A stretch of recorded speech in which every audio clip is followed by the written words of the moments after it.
Good afternoon. My name is Jim Conlan and welcome to the latest episode of our entertainment show. As you know, in part 3 of our entertainment show each week, we look at an international perspective in terms of TV series and movies that are debuting here in Ireland and the UK, and we can watch by all our TV viewers and listeners here in Ireland. And up for discussion this week is season 3 of a well-known popular franchise. It's dropping here on Sky Witness on May the 22nd. It's the final installment of season 3 in Law and Order Organised Crime. If you're thinking to yourself, that sounds familiar, Law and Order Organised Crime, and the character Elliot Stabler rings to mind. Yes, he's very much features in this as the wonderful actor Christopher Meloni, but he's joined in tandem by a wonderful duet by his co-star, and we're delighted to have her this evening, the one and only Danielle Mone Truitt. She plays the character NYPD Sergeant Ayanna Bell. And Daniela, I suppose it's great to be able to put Elliot in his shoes and be able to have that sort of authority figure, to be able to look down on someone at Elliot and say, I'm the boss. Yes, it's very cool.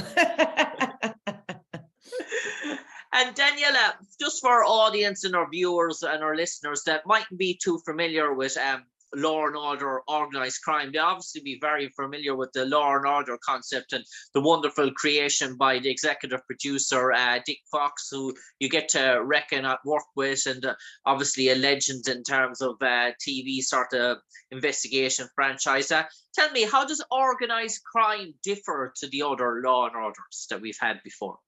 Well, organized crime is the youngest organized crime. I mean, Law and Order, of course, but organized crime is a serialized show, which means that you kind of have to watch every episode to know what's going on. The other Law and Orders, they're very like one-off episodes. So there's one case, they complete that case, and then the next week there's a completely different case with the same characters, but different case.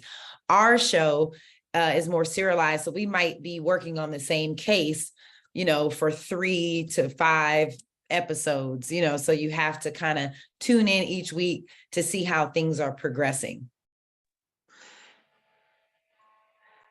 And I saw there, in terms of that, Daniela, you've done 3 seasons so far, 51 episodes. I was shocked to see how much episodes you rolled out in terms of 3 seasons, because normally with a new show starting up, it might do maybe 12 episodes per season, and you'd probably say, yeah, 36. But to have 51 done so far, it's incredible going. It's averaging at around the bones of really 18 episodes per season. Yeah, so the first season was 8 episodes, and then the second season and third season are 22 episodes. And yeah, so that's why it's at 56, because season 2 and 3 are 22 episodes. Yeah. And Daniela, just going back to the start, obviously this new concept, this new premise was thought up by Dick Fox and the producers of Law and Order about developing organised crime and how they were going to have this sort of spin-off. How did the opportunity come at your doorstep in terms of interviewing for Ayanna Bell? Was it a normal talent audition role? Had someone of the producing cast directors, had they sort of you in mind, or you recommended for this sort of role? Because it's a new sort of character sort of creation to put beside Christopher Meloni, a sort of leading role. So I imagine the competition was fierce to land the part. Well, actually, my manager called me and said that Jonathan Strauss, who is the casting director for all the all the Dick Wolf shows, he wanted to present me to the producers of Law and Organized Crime for the part. So I asked when the audition was, and they said there is no audition. They just submitted some of my work from the past to them, and Dick Wolf signed off on me. So I didn't have to audition for the part. I got it based off some of my previous work. Before this, I had my own show on BET. It was called Rebel, and it was produced by the late John Singleton. And then I was a series regular on a show called Deputy that was on Fox. And then right before I got this part on Law and Order Organized Crime, I did a recurring role on Chicago Med. And I think that's what really made them think about me, because Chicago Med is in the Dick Wolf universe as well. So they saw my work on that show.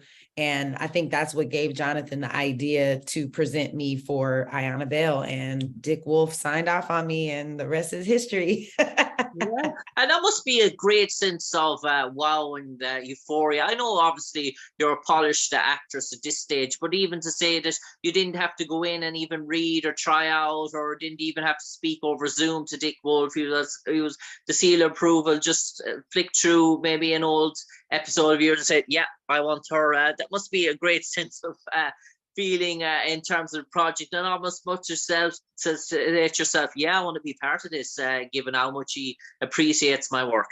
Yeah, I was shocked, honestly. It was during the pandemic too, so most of us weren't even working, so it just came out of the blue. I was floored and very grateful and a little nervous at first, but now, I'm in there, and I'm feeling really comfortable, but I feel very blessed that I was given the opportunity to be a part of this franchise and to be a part of organized crime, because I really love our show.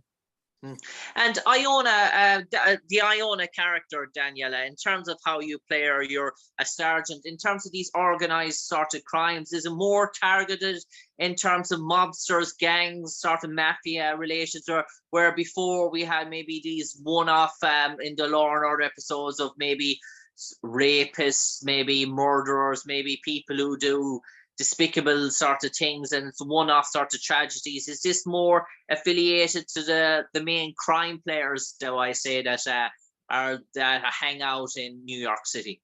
Yeah, it's more focused on, these groups that have organized over years or over time, and they're committing crimes kind of like on a regular basis, and we're kind of taking down those groups. And sometimes there's, a villain that stands out in the group that's like the main villain, but they've done something to where they've created some kind of thing that involves multiple people, so it's not just one person doing a bad thing, it's one person that has like a group of people with them that do terrible things.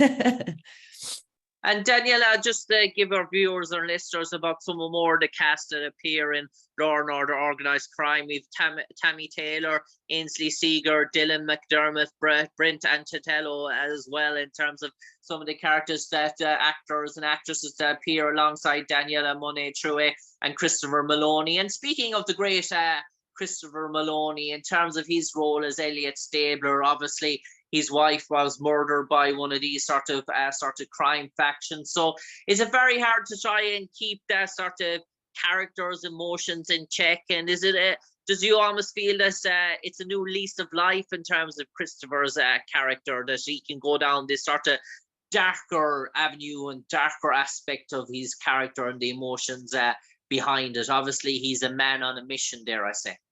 Yeah, I think that's the awesome and fun thing about our show, is that it's more gritty, and that we get to kind of delve into the emotional lives of the characters, especially Chris. And, and in season 3, as you guys will see, there's a lot more for my character as well, like understanding the psyche, why we do what we do, what drives us to want this justice, and what things we struggle with internally.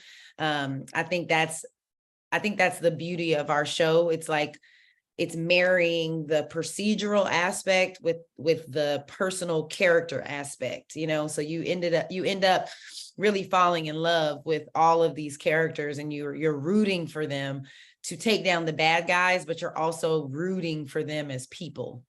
And obviously you're a crime sort of task force, but obviously you're not under the umbrella of the CIA or the FBI as sort of such. So are there sort of internal quarreling sort of factions as well in terms of this sort of show, that you're always, although that you might be on the good books in terms of you all pursuing the bad guys, that there's an internal disputes in terms of leverage and power, in terms of who gets called the shots, in terms of who's the big boss, dare I say, in terms of going after these guys?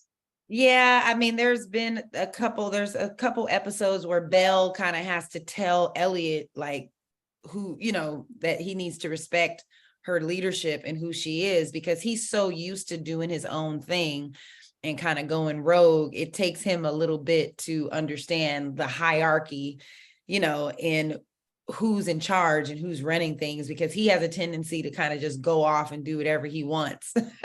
So Ayanna Bell has to like pull his coattail a few times and let him know, like, you don't make moves without my approval. And when I tell you to do something, or I tell you not to do something, you need to respect that, And then, there's times when some of the younger detectives, Elliot has to pull their coattail, So this season 3 is definitely kind of, you see the task force like really mature, and you see the relationships in the task force and how we have to work through problem solving within, our task force, as well as figuring out what we're going to do to take down these bad guys. And just, I know with Special Victims Unit, there was obviously episodes that are sensitive in nature, and obviously warnings came up that if you were not aware to these sort of things, not to, if you felt that you were soft in terms of that sort of viewing content is of explicit nature in terms of what went on. Is this more sort of gritty in terms of crime, in terms of that we don't have those really sort of delicate things and people are just like, oh, that's a bit too sort of sensitive for my nature in terms of turning away? Is this more, dare I say, you mentioned organized crime, police department driven mafiosa, or do we have maybe one or two sort of maybe disturbing elements? Yeah, there's some disturbing elements. I mean, I still want you guys to watch because it's awesome the way it's done, but it's, Law and Order has made its name through ripping things straight from the headlines, like things that are really happening in the world to people, and making episodes based on it. And that is what they're still keeping true to that with our show. So there are a couple of, there are sex trafficking, episodes that are about sex trafficking. There's pretty despicable things that are happening to women, to children, like throughout this season. And sometimes that's why we do the crossovers with SVU sometimes, because, there are certain cases that come up where, you have an organized crime group that is doing sex trafficking, so yeah, there are definitely those moments that touch on that. But our show is definitely like a little more action packed, so it kind of balances it out. And Danielle Mone Truitt, I believe the creative juices are in full force at the moment. At home there in Los Angeles. You're beginning to say get behind the producer sort of director sort of role, and you have an exciting project coming our way maybe in the near future, but it's at an infancy stage at the moment. You might enlighten our viewers or listeners a little bit about it, but not to give every secret away. Yeah, I have a one-woman play that I've been doing for some time, and I'm producing it in Los Angeles. So if you happen to be in Los Angeles between May 19th and June 4th, come down to the Hudson Theater. I'll be performing my one-woman play called 3 Black Girl Blues. And it's about 3 women who've known each other since they were 6, and now they're grown, and they have to face some of their demons and some things that they've done in their past. It's a really compelling story. You'll laugh, you'll cry. But the awesome thing about it is it's very universal. People can really relate to these characters and the things that they go through. And it's one of the projects I'm most proud of. Me and my collaborator, Anthony Dewan, have been doing it for some time. So we're doing it in LA. Then we're going to go up to Sacramento, California, and do it. And hopefully in 2024, we'll be doing it in New York, maybe Ireland one day. You never know. And to Danielle Mone Truitt, you mentioned there about the sort of the traveling elements in your blood at the moment in terms of getting out there and about, obviously in this sort of post COVID sort of times. And obviously you're a busy woman, but in terms of, who knows, maybe next year you might have a bit of downtime in terms of moment off from the entertainment industry to do a bit of traveling, globe trekking, sightseeing. dare I say, is the Emerald Isle in the bucket list in terms of the green eyes of Ireland, and maybe taking a pint of Guinness maybe in St. Patrick's Day, maybe in 2024 here in Ireland? Maybe, I pick a place to go for vacation every time we go on hiatus. Last week I was in Barcelona and I loved it. So you never know. Ireland, I'll have to add Ireland to my list of places to come visit. Barcelona, yeah, but did you go to the new camp? Did you check out the big massive stadium when you were there?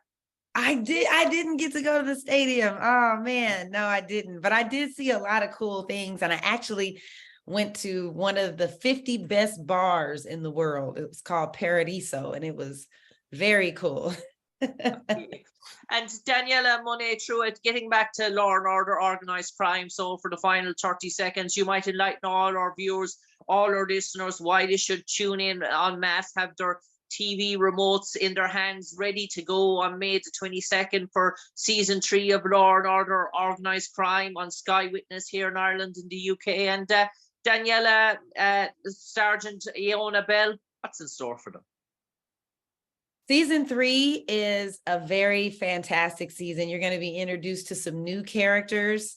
Brent is one of the actors that's going to be new to the show. Rick Gonzalez is new to the show. You're going to get to see our task force really evolve. You're going to see some crazy criminals, some crazy villains that come up that you're going to see us have to take down. It's a really exciting season. It's hard to describe, but it's really exciting. And there's going to be several different villains over the course of the season. But I will say, I think it's a step up from, season 1. Now we're on season 3, and you're going to see some really fantastic performances by Chris Meloni, by myself, by Ainsley Seiger, by our whole cast. You will not be disappointed. So I look forward to hearing how you guys love it. On that note, Danielle Mone Truitt, for me, Jim Conlan, a pleasure speaking to you on the airwaves this evening. We wish you all the best with season 3 of Law and Order Organised Crime. Obviously, all the best with your individual screenplay project as well. And no doubt many more seasons to come of Law and Order Organised Crime. And as we know, that franchise, it goes on for multiple seasons. So who knows, we might check up with you again once we get on to season 15 of Law and Order. Yes. But for the moment, stay safe, take care, and God bless. You too. Bye-bye. God bless.